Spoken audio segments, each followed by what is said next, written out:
दुनिया ने क्या जाना क्या समझा हमें खबर नहीं। हमारा अनुभव कहता हनुमान जी जैसा दाता न हुआ है न हो सकता है। हनुमान जी जैसा भगवान हुआ है। मेरे माई बाप हमारा कोई प्रदर्शन का विषय नहीं है। हम तो राजनेता नहीं है, तो हमें तो चुनाव भी नहीं लड़ना है कि बेटियों का विवाह करा करके हमें चुनाव लड़ना है, या हमें वोट चाहिए, या दुनिया को दिखाना चाहते हैं। हमारा उद्देश्य सिर्फ भारत में यह है कि भारत में जितने मठ मंदिर हैं वो भी अगर इन बेटियों के विवाह का संकल्प ले ले तो भारत की आधी गरीबी कम हो जाएगी।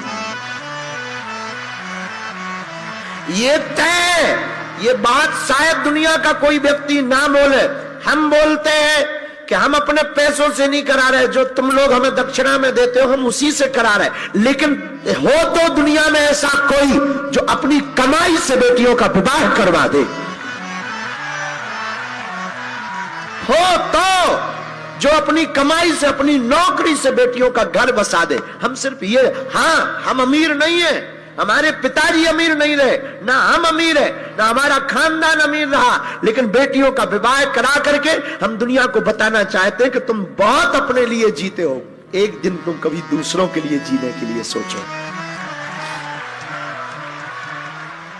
और हम चाहते हैं इस भारत में एक दिन, आज हम घोषणा करके कहते हैं आज तो हमारी क्षमता नहीं है, आज तो इतनी सामर्थ्यता नहीं है, जितनी है कम नहीं है, इतना दिया सरकार ने मुझको जितनी मेरी औकात नहीं, इतना दिया इतनी औकात नहीं।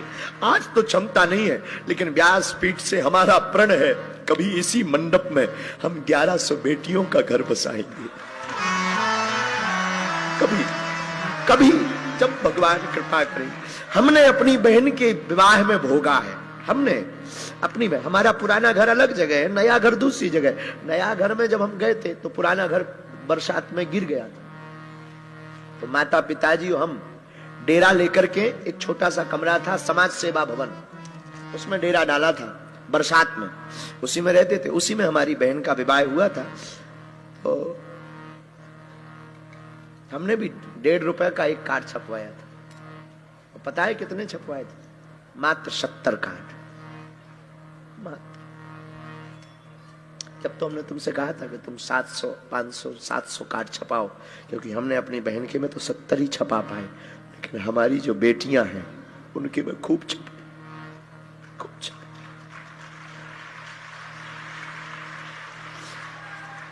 हम तो अपनी बहन के विवाह में व्यवस्था नहीं कर पाए, तैयारी नहीं कर पाए, लेकिन अब हम भारत के किसी भी भाई की आंखों में आंसू नहीं देखना चाहते। हमने जो सहा वो दुनिया ना सहे, हमने जो दुख भोगा वो दुनिया ना भोगे, हमने जो अवहेलना सही वो दुनिया ना सहे। आज बताना नहीं चाहिए, पर हम आज रह नहीं पा रहे, अपने आप को कंट्रोल नहीं कर पा रहे। हम जिस मकान में रहते थे वहां पूरे गांव के लोग गंदगी करते थे उस कमरे में। बरसात में जब मकान गिर गया तो हमने खुद अपने हाथ से साफ की मकान, उस कमरे को साफ करके डेरा डाला। 2 दिन तक भोजन माँ ने स्कूल में बनाया और फिर रहे।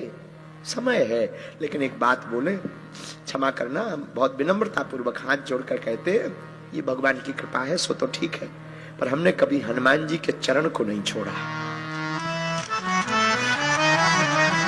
यहाँ हमारे गांव के लोग भी बैठे, बहुत तरीके से जानते होंगे, गांव के लोग भी बैठे, उन सबको पता। हमारे सामने भी भाभी जी का परिवार पूरा सब लोग बैठे हैं, और इनके सामने हम ये कह रहे हैं कि हम जब भी बचपन से ही, हमारे गांव में एक महामाई माता कहलाती वहां हनुमान जी, जब तक हम उस घर में रहे तो चक्की वाले हनुमान जी के पास रोज जल चढ़ाने गए। संजू को याद होगा।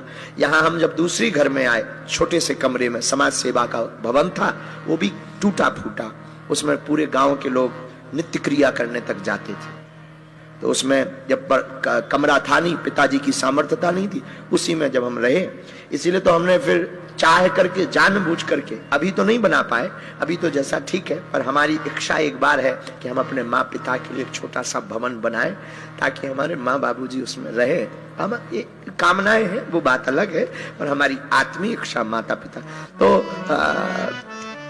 हम आपको बता रहे थे कि महामाई माता में हनुमान जी रोज 4 बजे सुबह, जब पूरा गांव सोता था, हम 4 बजे सुबह वहां जाकर के हनुमान जी महाराज के सामने बैठते थे और बागेश्वर धाम पर दर्शन करते थे। बस एक ही बात कहते थे, कभी कृपा करना, कभी ध्यान आए हमारी तो हम पर भी नजर रखना।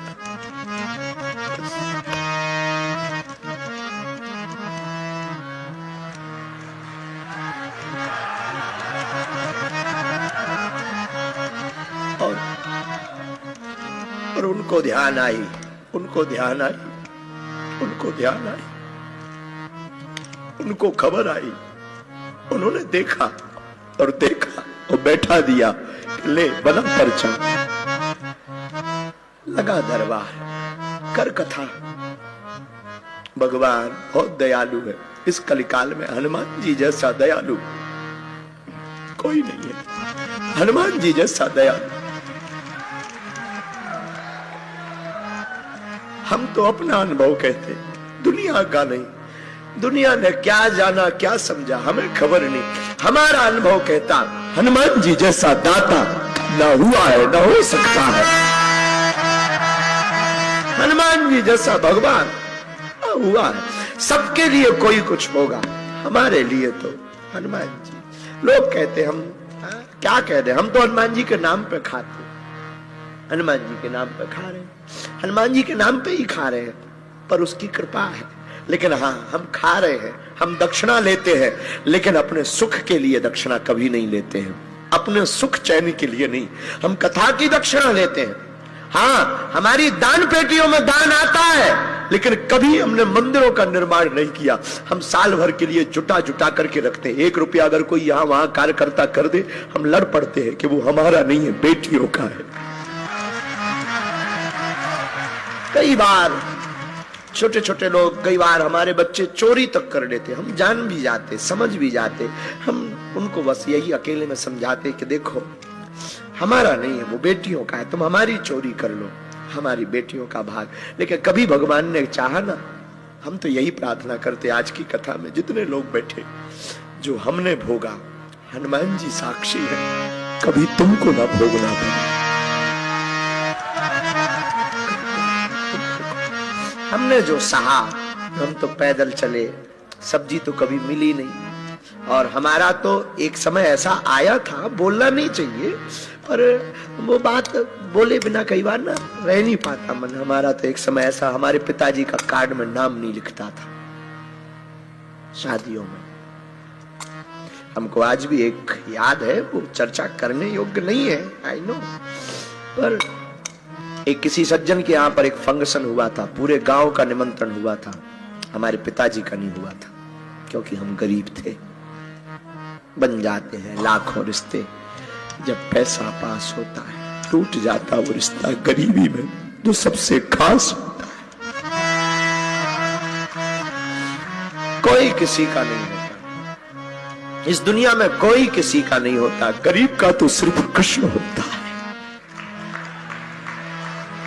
गरीब का सिर्फ, गरीब का सिर्फ गोविंद होता है, गरीब का तो सिर्फ परमात्मा होता है। हमारे मंचों पे भी यही होता है।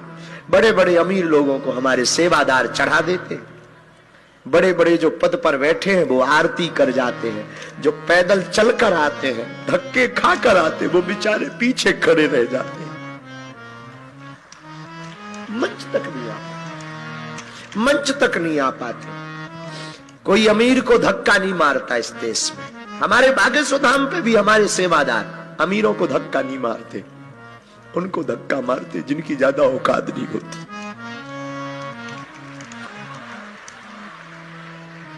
पर क्या करें, हमारी भी मजबूरी है, किसको हटा दें, किसको भगा दें। लेकिन हम कोशिश करते हैं सदा, जब तक जिएंगे कोशिश करेंगे हमारे द्वार से कोई गरीब चला ना जाए। जिसका कोई नहीं है उसके लिए हम कोशिश करें। भगवान से हम प्रार्थना करते हैं हमारी मति ठीक बनी रहे। साधु बनना तो सरल है, प्रसिद्धि पाना सरल है, पर प्रसिद्धि को बनाए रखना बहुत कठिन है। साधु बने रहना बहुत कठिन है। इस रास्ते में बहुत जंजाल है। कोई हमसे पूछेगा कभी कि मुझे दरबार लगाना है, तो हम उसको यही कहेंगे कि दरबार तो लगाना, कभी भीड़ मत जुटाना। इसमें बहुत कंकड़ है, इसमें फिसलने के बहुत रास्ते हैं, इसमें गिरने के बहुत मौके हैं, हर दिन गिर सकता है। कोई साधु कितना भी बड़ा हो, उसे स्त्री चरित्र और गंदी राजनीति और 2 नंबर का रुपया जमीन में गाड़ देगा। साधु बनना सरल है, साधु बने रहना बहुत कठिन है। हमारे लिए तो बहुत कठिन है। हम कोशिश करते कि हमारे द्वारा कोई अपराध ना हो। हम सदा अपने बच्चों को बोलते, अपने सेवादारों को बोलते कि याद रखना, तुमसे या हमसे कोई भूल हुई तो भारत में कोई 10,000 सालों तक महात्माओं पर भरोसा नहीं करेगा, कोई सनातन पर भरोसा नहीं करेगा। खैर हनुमान जी, मेरे प्रिय आत्मीय जन, हम तुमसे इस अपनी आप बीती बता करके तुमको हम बहुत इमोशनल नहीं करना चाहते। अपनी आप बीती हमें याद आ गई। हम आपको सिर्फ ये बताना चाह रहे हैं कि तुम अपने काम आओ, पर तुम्हारे आसपास कोई ऐसा हो जो वंचित हो, गरीब हो, दीनहीन हो, तुम्हारी जिम्मेदारी है एक घड़ी सही उसका सपोर्ट जरूर करो, सहयोग करो, उसकी मदद करो। हमारे पास भी रहने वालों से हम बहुत हाथ जोड़ करके और बहुत वंदन भाव से प्रणाम करके कहते हैं कि तुम अमीरों का सपोर्ट बहुत लगाते हो, तुम्हारे में खून हो तो कभी उनका सपोर्ट लगाना जो वास्तविक परेशान हो। वास्तविक। खैर ये बातें तो बहुत होती रहती हैं, बहुत बार हम कर चुके, कोई बड़ी बात नहीं। सुदामा जी के जीवन में, सुदामा गरीब नहीं है क्योंकि सुदामा जी के पास गोविंद है। दरिद्रा सीध माना सा दीप माना भिगम्य चा। सुशीला दरिद्र है, सुशीला दरिद्र है। और दरिद्र का अर्थ जो अस्त व्यस्त है, जिसकी कामनाएं अस्त व्यस्त, कभी तो विरक्ति की कामना और कभी आसक्ति की कामना। बच्चों को देखती है तो आसक्ति जाग, और पति के भाव को देखती तो विरक्ति जाग। हम लोग किसी के घर जाते हैं तो कहते हैं उसके सामान को बिखरा हुआ देखकर बड़े दरिद्री हो, पर दरिद्री का अर्थ गरीब नहीं होता, जो अस्त व्यस्त है। सुशीला कामनाओं से अस्त व्यस्त है। सुशीला के अंदर एक चाह है कि एक बार में थोड़ा धनवान बनूं। सुदामा की चाह नहीं है। क्यों? कृष्णस्यासीत सखा कश्चिद ब्राह्मणो ब्रह्मवित्तमान् विरक्तेन्द्रियार्थेषु प्रशान्तात्मा जितेन्द्रिया। सुदामा जी तो विरक्त, ब्राह्मण भी है, ब्रह्मवित्तमा भी है, ब्रह्म को जान चुके। और जो ब्रह्म को जान जाता है वो फिर आसक्ति की तरफ नहीं भागता। जो अनुराग को जान जाता वो फिर राग में नहीं फंसता, अनुराग में फंसता, वो फिर वैराग्य में जाता है, वैराग्य की धारणा में जीता है। मेरे आत्मियों, मेरे प्रियजनों, हम आपको कहें सुदामा गरीब नहीं है। और एक बात, गरीब का सिर्फ गोविंद होता है। फिर बोलते हैं गरीब का सिर्फ गोविंद होता है, सिर्फ गोविंद होता है। लेकिन भगवान कृष्ण के इतिहास में और जीवन में अगर कोई हमसे पूछे, बहुत मिले होंगे भगवान कृष्ण को, सुदामा जैसा नहीं मिला होगा। बहुत मिले होंगे, श्रीदामा मिला, मधुमंगल मिला, उद्धव मिले, अक्रूर मिले, पर भगवान कृष्ण की कथा में भूतो ना भविष्यति, ना भूत में ना भविष्य में सुदामा जैसा ना मित्र हो सकता है, ना हुआ है, ना कभी होगा।